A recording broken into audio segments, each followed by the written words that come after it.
Hello, everybody. Sassy Biggins here for yet another mini episode of something from my life, or my outlet for creativity, happiness, and just general sharing of bullshit before we all die. Basically, that's all it is. Because you gotta make lemonade with the lemons that you were given, and not everyone falls with such grace. Which is the only way I can really see it, because the alternative is usually depression, horrible things, and I've had way too many conversations with God to say that I don't know better. I know better. But one of the things I don't think, have dug into deeply, and I don't want to be a how to channel for this. I don't want to teach anybody anything. I can tell you stories of what I've seen, but when it comes to the practicality of being a rideshare driver, that's between you and your insurance company. That's between you and the age and the miles and the costs that you put into it. And if it works for you, great. If it's still cost effective, my hat is off to you. It's wonderful. Whether or not you found the cheapest tires in your town, more hats off to you. But that's not really the story I want to share with when it comes to ride sharing. Now, I'm not going to say the company if I don't have to. I will try to remember every time where I need to delete it out, because this is not about the companies. There are several out there. This is not about them. I don't want to piss any of them off. They have their reasons for doing things. I respect their reasons for doing things. I respect their need for their policies, even if I don't entirely agree with certain woke agendas.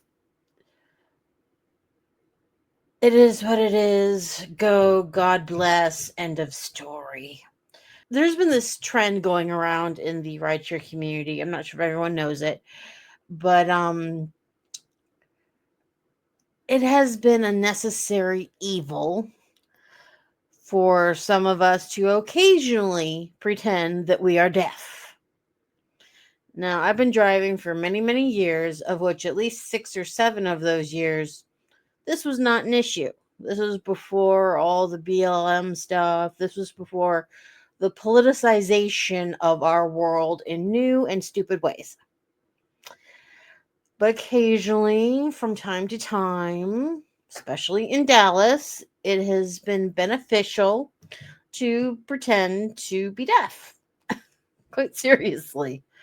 There's another clip I'm going to show from our area that everyone will find very humorous, because DFW is huge. I figured out mile for mile, it's bigger than the state of Connecticut. And I prefer the Fort Worth side, which is the more western side, and anything over in Dallas can go take a long leap off a short cliff, especially Oak Cliff. Oh, and that there's a northern part where they're the rich, so I'll stick to Fort Worth. At least where the rich people are, they're nicer. Seriously. I'd rather take cattle people over bank people any day of the week. Now, yes, we do generalize about people's personalities and who they are and whatnot. And so far, they have not proven any of us wrong. Like, if you go into the rideshare groups on Facebook and whatnot, when you make general assumptions about people, 70 to 90% of the time, they are dead on. It's like being a bartender. You know what kind of idiot is in your car just by their profile. You know. Especially if it's a white chick named Lauren, or Jennifer, or Ashley, or Megan. Sorry, girlies, if that's your name, on Jessica's and Jennifer's, we know you from a mile away. Just like we know LaQuisha's, Aisha's, and LaQuanda's, or LaQuinta's. We know you from afar. We don't. We know. We know to be deaf. We know to be not be deaf. We know, more than you do about you some days. Seriously. But in this process,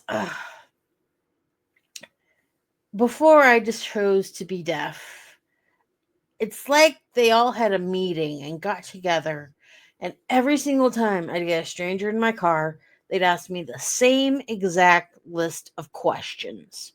They never varied. I swear they had a meeting somewhere. I don't know how they had this meeting, but they always said the same thing. And you'd think with that much variety and that kind of job that there always be surprises and what. No, humans are the most boring thing sometimes on planet Earth. They are habitually boring. It was like first questions. So, how long have you been driving for? You mean for the day, the week, the month, the year? They never say just, how long have you been driving for? Long enough to not want to answer that question for the 500th time. Or the next question, do you like it? No, I intentionally make myself suffer for things that I don't like. If you did not know that that was sarcasm, is your name Ashley? Just saying. Or another question I was going, are you afraid because you're female? Well, I haven't been afraid of females so far. So, no, aren't you afraid that someone will do something? I mean, I know there's been a few things on the news and whatnot, and alcohol is always involved, and it was never in Texas. I mean, I've picked up some gruff characters. I know which one was the drug dealer. Dropped someone off at an empty building in the middle of the day with all the boards on it and stuff. I know. Do I care? He paid. I don't care. He even tipped good. So when the when the criminals are paying you better than the non-criminals, you kind of like the criminals a little bit more. But that's as long as you have street smarts, there's nothing to be afraid of. The other day, when I was not being deaf, I picked up this lovely, sweet woman visiting from California, just gonna go see her hubby and have drinks with family. So sweet. And she was like, I'm so glad now that I can request female drivers so it's safer. Is it? Considering some of them are the worst drivers? Is it really a benefit? But she made it sound like, aren't you as a driver so happy that you get to be picked because you're female somehow like protect society somehow? Um Does this body look like it's willing to protect anything in society? Considering a lot of this protection is probably like physical or standing up for somebody, or I mean, the only thing that you can do is basically learn how to shut up, and that's it. I have a back injury. I'm not stopping anything from happening, but I do have a brake pedal, and I'm not afraid to use it, considering centrifugal force and gravity still exist. And I did learn how to drive in New Hampshire, which means I can slide on any surface or turn a surface into a slippery situation. So don't piss off your drivers, seriously. But no, as other parts of the conversation went, the people who caused the most trouble or any trouble that I've had were female and had nothing to do with physical abuses. There was no fighting. It was just all their mental state and what they could accuse you of. So from that perspective, I know what it's like almost to be a guy and to be falsely accused of something. Because, like, it's like they're unaware of how the payment system works. Because I get paid even if they don't have money in their account. But if they can get the ride free by claiming I'm racist because the car is always clean, The music is never too loud. They can't not like the color of my car, which happens to be white. Um, there's no logical like they're never unsafe. I'm always exactly where the map says I'm supposed to be. I'm not excessively speeding, so what issue can they find to falsely claim to get the ride for free? It's kind of like a girl trying really, really hard to find a reason to claim rape. It's like, well, if he didn't touch you, how's it rape? Like, I won't even touch people's luggage, not because I'm not strong enough to put it in the back, even though my own back won't appreciate it. If I don't touch it, nothing gets stolen. The damage that the airport probably did to their bag, I didn't do it. I can't get blamed for it. Just like if I don't speak, I can't be falsely accused of racism that never existed in the first place. I had two girls. I won't tell you what they look like, but you can guess. Um, I was going through one of the richest sections on the west side of the airport. Now, these people are so rich in this area that the speed limit's 30 miles an hour. If you're 2 miles over or under and the cops are bored, they will pull you over. Now, these girls lived outside of this area. They were more lower income. And we were going through, I was exactly 30 miles an hour through suburbia with nothing but circles and stop signs. That's it. It was slow going. It's what you had to do. And they were trying to convince each other because they couldn't find any problems with the ride. I mean, I was sitting kind of down like this and I was just mellow. My eyes were, it was like this. They tried to convince each other that I was driving with my eyes closed. How many of you drive with your eyes closed and don't hit anything and stay exactly between the lines on the road, doing exactly 30 miles an hour through suburbia? Yeah, it's that kind of psycho stupid. Like I said, it's only the women who pull that kind of stuff of any color. So, do I feel safer? No, being picked for to drive more women? I'd rather get stuck because more than once I've picked up what I call the Vikings. Now, the Vikings are usually white dudes, but they can be any race that are at least 6'4". They have a beer gut on them that make them look like that they're 3 years pregnant. Y'all know who I'm talking about.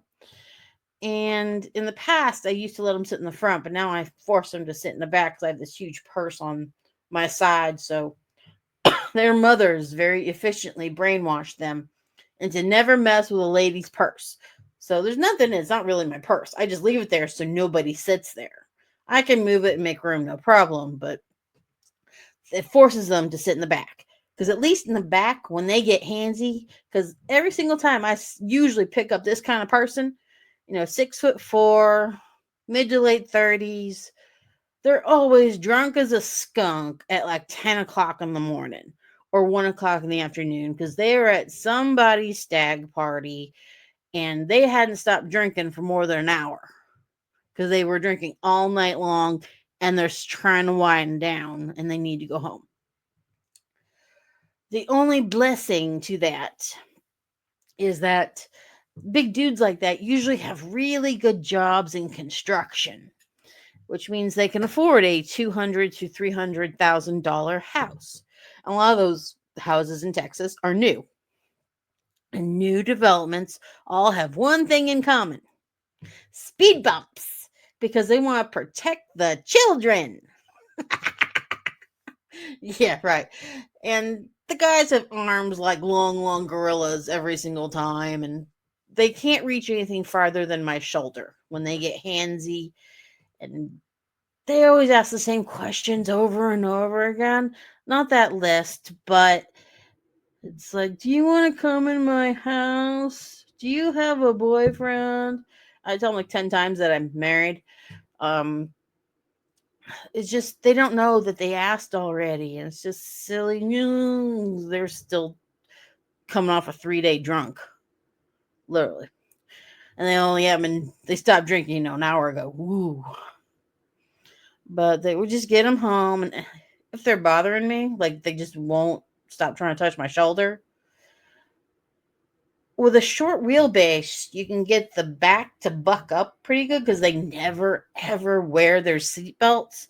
It's the least I can do to stop any form of, I hate to even call it this, sexual harassment or assault on my personage, but they never wear their seatbelts. You drive along, you hit the bump, you go from 20 to 30 like that. It bumps them up. They hit their heads always hit the ceiling. And all of a sudden, they realize I can kill them. I don't have to touch them to do it. So they stop, they go back to behaving, and even when they get out of the car for the millionth time, do you want to come inside? No, I'm married. Thanks for the offer. Bye. So let's just be street smart. That's all you gotta do. You see all kinds of people, you get all kinds of stories, which I will save for other episodes because there's certain ones that just stick out in your mind more than others, and just the stupid things people do. I mean, it's a blessing if you can make it cost effective and just enjoy your community as much as you can, which is everybody under the sun. Rich people who don't want to get a DUI, or some waitress whose car broke down for the 5 millionth time. And yes, sometimes we have to pretend to be deaf, and I should get into another different episode about theater of the absurd. It was created in South America, and it was used to gauge audiences' opinions about social dilemmas. Like, one of them would be they'd get two guys together who were good at fake stage fighting. One would look like a rich guy, one would look like a homeless person, and they would take turns making it look like who was winning the fight. And so you could tell by the crowd, are they going to help the rich guy in the tuxedo, or are they going to help the poor guy in rags? Who wins? And that's part of one of the acts they would do in public, because the public didn't know this was going on, but it was still theater. And so driving is theater. A lot of times, just people wanting to go where they want to go. Everyone leaves each other alone, and bam, there you go. But stuff happens, and there's the ones that you love the most, and those you just can't wait to forget. And that's what life is. And like, share, subscribe. And now for the bit that I have promised. This supposedly happened at Dallas Fort Worth Airport, the one that is near my house. Here we go. Make sure everything's up and running. Yep, great. And so if you were near that area, I wonder if you might have seen this in DFW area. Yes, she's Filipino. They blurred her out mostly.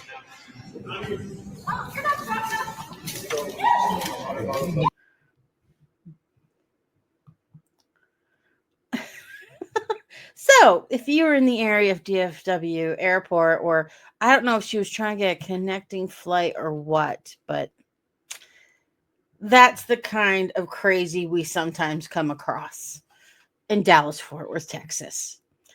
Have a good one, y'all. Like, share, subscribe. Stick around for any other short stories.